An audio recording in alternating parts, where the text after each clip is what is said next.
6월 27일 금요일 아침 우리가 오늘 함께 나눌 말씀은 역대상 27장 1절에서 34절까지의 말씀입니다. 다윗 왕은 성전 건축을 위한 충분한 자재들을 비축하고 행정적인 절차에서도 만반의 준비를 마친 뒤에 레위 사람들의 사역을 조정하는 일을 23장부터 26장에 걸쳐 진행하였습니다. 그렇게 한 뒤에 통치체의 전반적인 구조도 정비를 하는데요. 오늘 본문이 있는 27장에서는 다윗 왕이 어떤 제도적 도구를 사용해서 이스라엘을 통치했는지를 보여주고 있습니다. 그리고 오늘 본문이 조금 특별하다 할 수 있는 것은 27장의 내용이 11개에서는 찾아볼 수 없는 내용으로 구성되어 있다는 것인데요. 오늘 본문 27장에서는 총 4가지 제도가 언급됩니다. 하나씩 살펴보도록 하겠습니다. 먼저 1절을 보면 이렇게 이야기하는데요. 이스라엘 자손의 모든 가문의 우두머리와 천부장과 백부장과 왕을 섬기는 관원들이 그들의 숫자대로 반이 나누이니 각 반열이 2만 4천 명씩이라 1년 동안 달마다 들어가며 나왔으니. 먼저 군대 조직에 대해서 이야기합니다. 다윗 왕이 이스라엘 군대를 조직하여 1년에 12개 부대로 나누고 각 부대가 한 달씩 순번대로 복무하도록 체계화한 내용을 담고 있습니다. 각 부대는 2만 4천 명 규모로 구성되었으며 그 지휘관들의 이름이 하나하나 기록되어 있습니다. 이 조직은 전쟁시뿐만 아니라 평상시 국가 안보를 위한 상비군 역할을 감당하였고요. 질서와 준비성을 강조한 다윗의 통치 철학을 보여주고 있습니다. 그리고 이어지는 16절에서 22절까지는 이스라엘 지파별 지도자들의 이름을 기록하고 있습니다. 행정 조직에 관한 것인데 12지파의 지도자들의 이름이 기록됩니다. 이스라엘 12지파 각각을 대표하여 세워진 지도자들의 명단을 소개하는데요.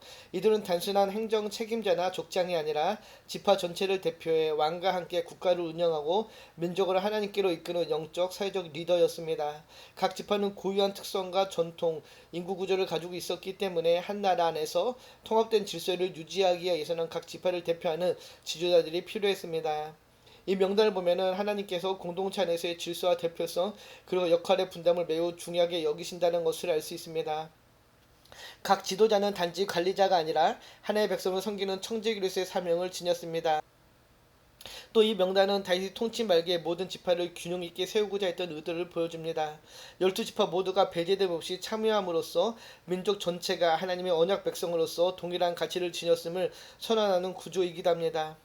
이것은 오늘날 교회와 공동체에도 그대로 적용되는 원리입니다. 하나님은 어떤 구성원도 소외되거나 소홀히 다뤄지기를 원치 않으시며 모든 성도가 각각의 자리에서 중요한 사명을 가진 하나님의 일꾼임을 강조하며 함께 세워져 가기를 원합니다.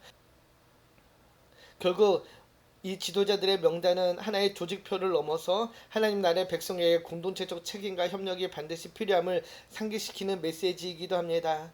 그리고 이어지는 본문을 보면은 인구 조사에 대한 이야기가 다시 기록되는데요. 23절에서 24절 이렇게 기록합니다. 이스라엘 사람이 20세 이하의 수요는 다시 조사하지 아니하였으니 이는 여호와께서 전에 말씀하시기를 이스라엘 사람을 하늘의 별같이 많게 하리라 하셨습니다. 수리의 아들 요압이 조사하기를 시작하고 끝내지 못해서 그 일로 말미암아 진노가 이스라엘에게 임한지라 그 수요를 다윗왕의 역대지략에 기록하지 아니하였더라. 방금 읽은 23절 24절은 다윗이 이스라엘의 인구 조사를 시도했지만 끝내 하나님께 원치 않으셨기에 그 수가 완전히 기록되지 못했음을 언급합니다. 다윗은 젊은이 곧 20세 미만의 자들은 계산에 포함시키지 않았는데요.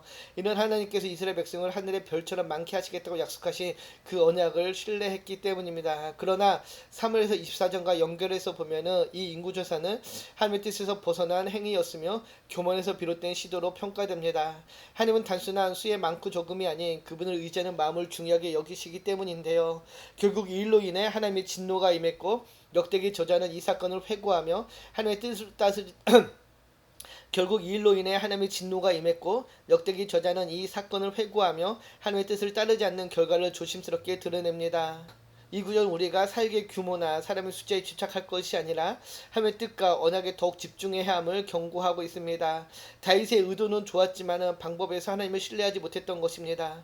오늘 우리도 눈에 보이는 결과에 집착하는 것이 아니라 하나님의 뜻 안에서 하나님과의 관계 안에서 바로 서는 교회와 우리 모두가 되어야 될 것입니다. 그리고 이어지는 25절에서 31절은 다윗 왕국의 재정과 농업, 가축 등에 관련된 행정 책임자들의 명단을 기록한 부분입니다. 성전의 창고, 들창고, 농경지, 포도원, 그리고 올리브나무, 가축 등 다양한 영역에 각각의 책임자가 지정되어 있었고 이들은 이 분야의 관리와 수확, 분배를 맡았습니다. 이는 이스라엘이 단지 신앙 공동체일 뿐만 아니라 경제적, 행정적으로도 체계적인 국가였음을 보여주는 것인데요. 또한 다윗이 하나님의 일을 매우 실질적인 구체적으로 관리했음을 알 수 있습니다. 이처럼 하나님의 일은 영적인 일뿐만 아니라 전체적인 삶의 영역에서도 질서와 충성이 요구됨을 강조하는데요. 각 관리자의 이름이 기록된 것은 그들의 사역이 하나님 앞에서 중요하다는 의미이며 이름 없는 섬김도 하나님은 기억하신다라는 그 메시지를 담고 있습니다. 오늘날 교회 안에도 재정, 시설, 봉사 등 보이지 않는 수많은 사역이 동일하게 귀하다는 것을 기억하시고 우리에게 맡겨진 사명을 온전히 감당하는 모두가 되기를 축복합니다. 그리고 이어지는 32절부터 34절까지는 다윗 왕의 수족과 같은 채찍급 명단을 소개하고 있습니다. 이것은 정책 조직으로서 다윗의 참모들이라 할 수 있는데요. 다윗 왕 주변에는 조언과 행정을 맡았던 참모진과 고위 지도자들이 있습니다. 여기는 그의 삼촌 요나단, 다윗의 아들들을 교육한 여히엘, 전략을 맡은 아히도벨, 가 여호야다 그리고 군사령관 요압이 포함됩니다. 이 명단은 단순한 인적 소개가 아니라 한 왕국이 건강하게 운영되기 위해 얼마나 다양한 은사와 기능이 조화롭게 이루어져야 하는지를 보여주는 대목인데요. 특히 아히도벨은 그의 조언이 하나님께 받은 말씀처럼 여겨질 정도로 뛰어난 지혜자였습니다. 그러나 훗날 다윗을 배반하고 압살롬 편에 서는 모습을 보이죠. 이는 지혜 자체보다도 그 지혜가 누구를 위한 것이냐가 더 중요하다는 것을 우리에게 알려줍니다. 또 요압은 뛰어난 전략가이자 용장이었지만 자주 다윗의 뜻을 어기고 자기 방식대로 행동했으며 결국 신뢰를 잃게 됩니다. 이것은 능력과 충성 사이의 균형이 얼마나 중요한지를 또 깨닫게 해줍니다. 이처럼 오늘 본문 7장은 다윗 왕국의 군사적, 행정적, 재정적 조직이 얼마나 질서 있게 세워졌는지를 보여주는 중요한 본문인데요. 이는 단순한 역사의 기록이 아니라 하나님의 백성이 어떻게 체계적이고 책임감 있게 공동체를 이루어야 하는지를 우리에게 알려줍니다. 하나님은 무질서 속에서가 아니라 계획과 질서, 충성과 협력을 통해 일하시는 분이십니다. 다윗은 하나님을 향한 열정뿐만 아니라 실천적인 리더십과 조직력을 통해 하나님 나라의 모델을 세워가고 있었던 것입니다. 하나님이 원하시는 건강한 공동체는 서로가 조화롭게 이루어져가고 세워져가는 공동체입니다.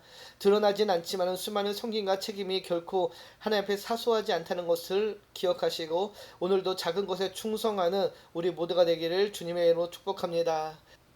기도합니다.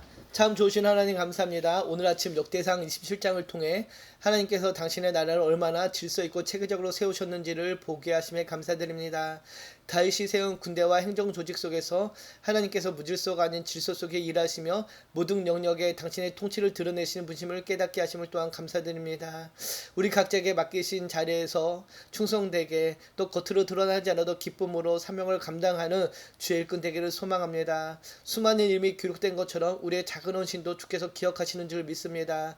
교회, 가정, 일터에서 하나님의 질서와 뜻을 이루어가는 우리의 삶이 되기를 소망하며 우리를 구원하신 예수님의 이름으로 감사드리며 기도드립니다. 아멘.